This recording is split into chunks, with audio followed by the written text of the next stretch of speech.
Esta pieza está dedicada a Daniel Sánchez Castaño. Bueno, bienvenidos otra vez. Hoy vamos con una cosa intermedia entre la política actual y la teoría política. Un artículo que ahí está subido en nuestra editorial en la red, que aúna las dos cosas y vamos a proceder a su lectura, advirtiendo que leemos el texto en sí y no las notas a pie de página, porque aquí no pintan nada. Hacer un salto, ir abajo, leer la nota. Así que las notas están en el texto, colgado en la editorial, en sus páginas web, y nosotros nos vamos a limitar, por tanto, al texto en sí. Que para eso son las notas a pie de página, para ignorarlas si no vienen a cuento en un momento determinado, y consultarlas cuando hay interés en ello. Así que, como digo, vamos a leer el texto Ni lisístratas ni resentidos, réplica a Lola López Mondeja, a su artículo en El País, de hace unos días, el 19 de marzo. Y pues, antes de leerlo, corto un momento la grabación y lío el pitillo. Ya se habrán dado cuenta de que esto es liado a mano. Y cuando lo tenga encendido, retomamos. Así que hasta ahora mismo. Bien, como hemos anunciado, aquí estamos ya. La pausa ha sido breve. Y procedemos. Procedemos con desde el rincón de la izquierda, ni lisístratas ni resentidos. Réplica a Lola López Mondeja. Lola López Mondeja, psicoanalista y premio Anagrama de ensayo, publicaba el pasado 19 de marzo en El País una tribuna titulada Nuestras jóvenes lisístratas, en la que diagnosticaba la renuncia de las mujeres jóvenes a tener pareja como consecuencia del fracaso de las políticas de educación en igualdad. Hasta ahí, difícil discrepar. Es en el camino hacia esa conclusión donde el artículo se despeña por un barranco de esencialismos, generalizaciones abusivas y dobles raseros que merecen, cuando menos, una réplica. Porque el artículo, que comienza con premisas razonables, termina recomendando algo que a Orwell le habría resultado familiar: un programa de reeducación institucional de todos los hombres jóvenes. Educarlos no puede ser un esfuerzo exclusivo de las mujeres, sino de todas las instituciones de una sociedad, sentencia la autora. Los hombres piensan mal, hay que corregirles el pensamiento.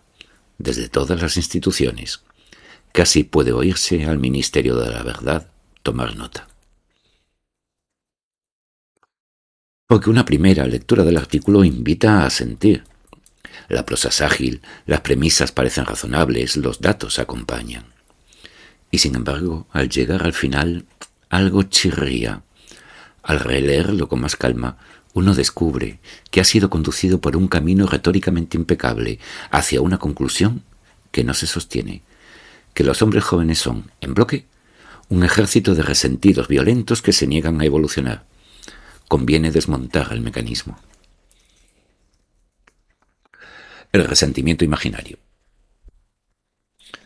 López Mondeja afirma que la brecha educativa y política entre hombres y mujeres jóvenes alimenta en los hombres el resentimiento. Así, sin más.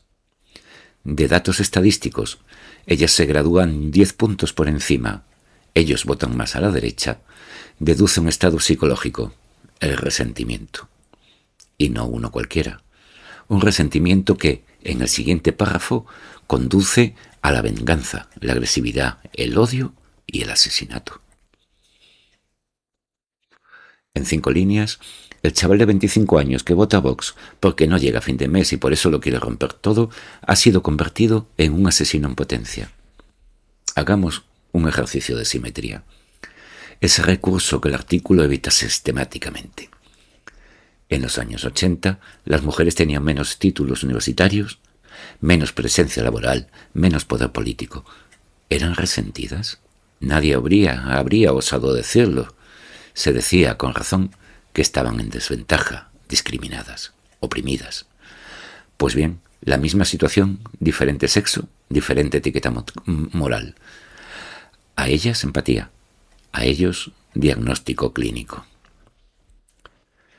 La zorra y las uvas, una metáfora que se muerde la cola.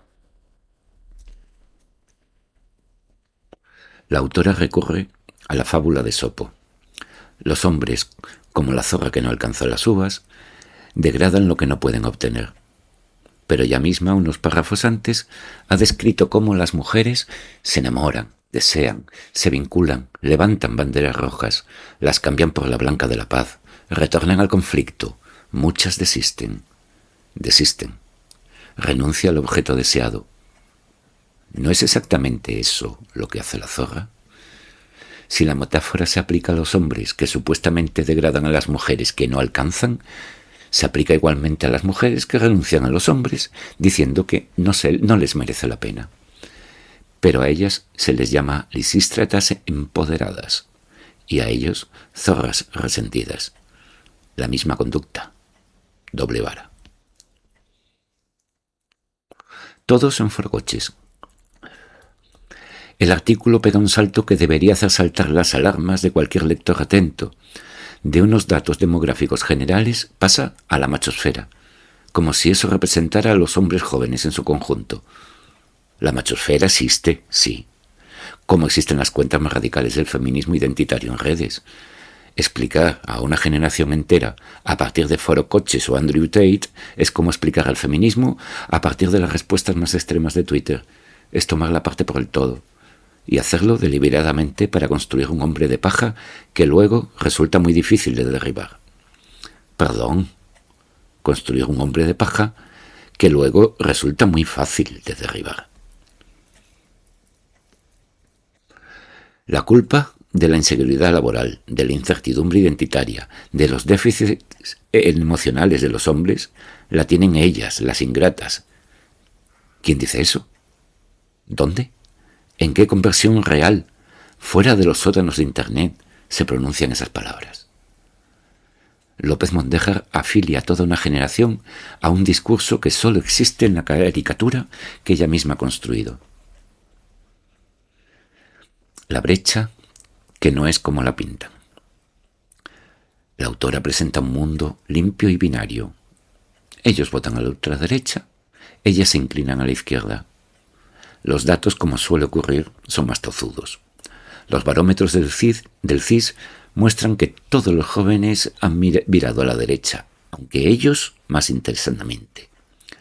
Las mujeres jóvenes no se han movido significativamente a la izquierda. Se han mantenido aproximadamente estables mientras ellos se desplazaban.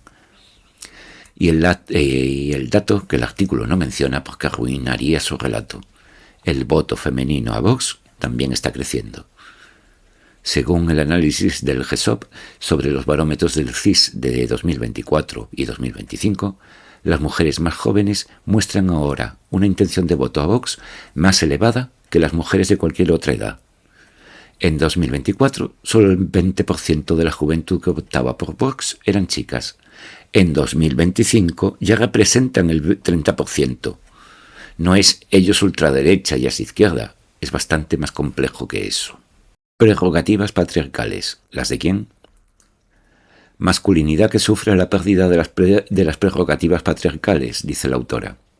¿Qué prerrogativas? El hombre joven de 2026, con un sueldo de 1.100 euros, un alquiler que se come 2/3 de su nómina, que vive solo y cocina, limpia y plancha, porque no tiene más remedio ni ha conocido otra cosa. ¿Qué prerrogativas patriarcales ha perdido? Ninguna, porque nunca las tuvo. Esa descripción le cuadra a su abuelo, quizás, no a él. Hay un problema real en la convivencia, sí. La carga mental. Esa labor invisible de planificación doméstica que recae mayoritariamente en las mujeres, sobre todo cuando hay hijos. Un estudio de Procter & Gamble, supervisado por la psicóloga Violeta Alcocer, revelaba que el 63% de las madres españolas tiene cada día una lista mental infinita de tareas, frente al 25% de los padres. Que el 87% de las madres se perciben como las principales responsables de que todo funcione en el hogar, y que solo el 14% de los padres están en el chat del colegio. Pero esto es un problema situacional que aparece en la dinámica de pareja con hijos, no un rasgo esencial de la masculinidad hegemónica, y tiene un matiz que suele omitirse. El mismo estudio muestra que el 72% de las mujeres reconoce que supervisa y critica cómo los demás hacen las cosas, y solo el 24% es capaz de desentenderse de una tarea delegada. La propia Alcocer señala que hay mujeres que ven en esa carga una fuente de poder. El problema existe. La aplicación esencialista no. Un informe reciente del Center for Social Justice británico apunta en una dirección que López Mondéjar ignora por completo. La crisis de natalidad no se explica solo por la voluntad de las mujeres, sino por la incapacidad material de los hombres jóvenes para constituirse en compañeros viables.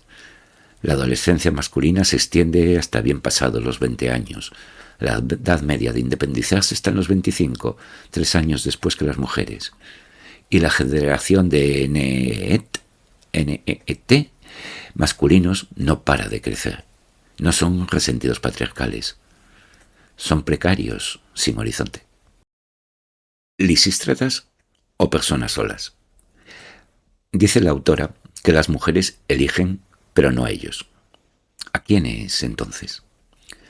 La narrativa épica de la lisístrata empoderada que renuncia al hombre por decisión política choca de frente con testimonios como los recogidos recientemente por El País Lifestyle. Mujeres en la treintena que buscan a alguien a quien admiren intelectualmente, que quiera formar una familia, que sea maduro y que no dan con eso. No son guerreras en huelga de sexo. Son personas solas que querrían no estarlo, como por cierto millones de hombres jóvenes.